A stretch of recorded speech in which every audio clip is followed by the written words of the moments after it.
Grâce à ce déni ou à cette amnésie, l'événement n'est pas en lumière, il reste enfoui dans l'inconscient.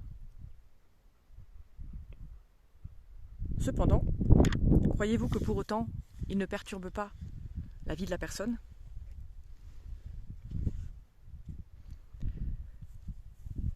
Dans le cadre d'une agression, notamment sur un enfant, mais dans tout type d'agression, lorsque l'agressé se trouve privé de son propre contrôle, parce qu'il est passé en mode automatique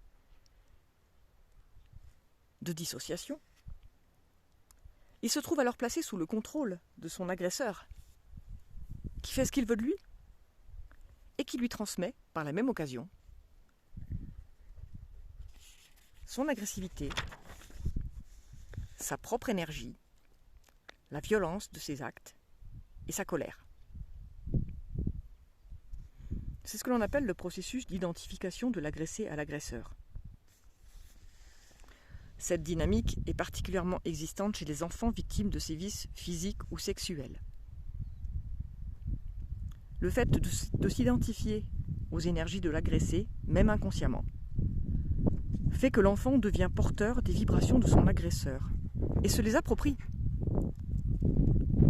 Il croit qu'ils lui appartiennent. L'enfant qui aura été battu se sent coupable, se sent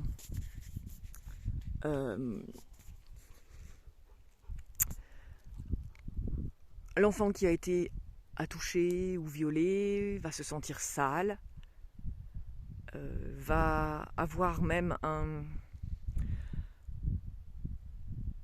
attrait ou une excitation à voir des images de violence.